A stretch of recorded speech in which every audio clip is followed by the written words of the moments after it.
familia mi-a vorbit despre bine, conduită morală și Dumnezeu. Tot ceea ce mă înconjura era doar lumină și căldură, izvorâte din dragoste și afecțiune.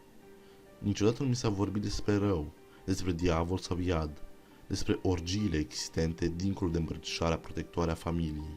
Mânat fiind de cunoaștere, am început, de la o vârstă fragedă, să mă documentez despre conceptul de rău și despre ceea ce implică el. Intram pe diferite site-uri dubioase, unde principalele teme erau teorii ale conspirației, elemente din sfera ocultă sau diferite experiențe ale omului cu diavolul.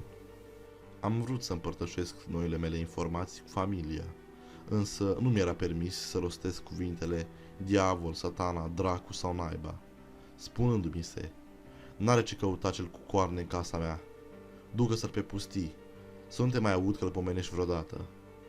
Mi-am dat seama că cei din jur privesc diavolul printr-o prismă religioasă, așa că am început să citesc diferite lucrări creștine în care protagonistul era însuși satana. De acolo mi s-a consolidat ideea că el este personajul negativ în acest univers, că ne vrea răul și că nu iubește oamenii. Însă am aflat că de mult a fost un înger, cel mai frumos înger și cel mai luminat. Aceste lucruri m-au făcut să-mi doresc și mai mult să-l întâlnesc, să văd cum arată. Cărțile spun că este atât de urât în forma sa fizică, încât am înnebuni dacă l-am vedea. De aceea Dumnezeu mi-a oferit corpul, ca protecție împotriva lui. M-am întors iarăși pe internet și la cărți și am început să caut diferite ritualuri de invocare a demonilor. Toate erau complexe și implicau obiecte pe care nu le puteam procura atunci. Am fost dezamăgit, așa că am lăsat balt acest vis.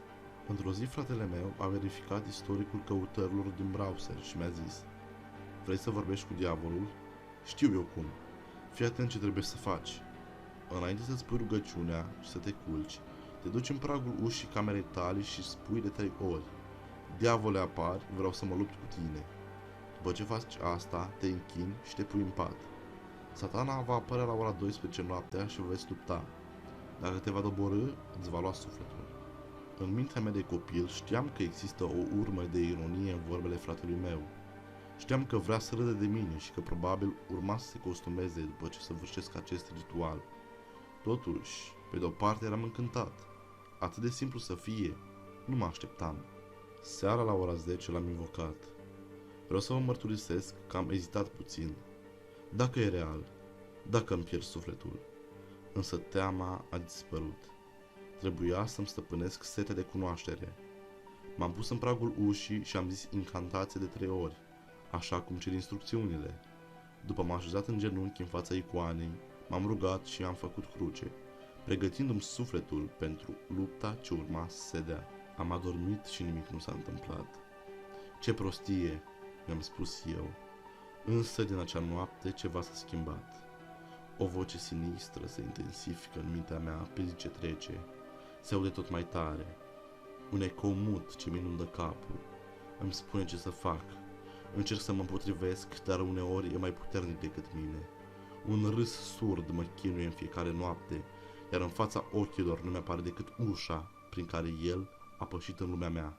S-a dat o luptă la nivel psihologic pe care am pierdut-o. Mă tot întreb adesea: de ce fratele meu mi-a făcut asta? Nu i-am zis niciodată că ritualul a funcționat. Ar fi deja prea târziu. Dar totuși de ce? De ce a aruncat acest blestem asupra existenței mele? După o scurtă cugetare mi-am dat seama. Cel din acea seară de acum 6 ani nu era fratele meu. Cel care m-a împins să fac asta nu era el. Era doar trupul dirijat de o forță superioară.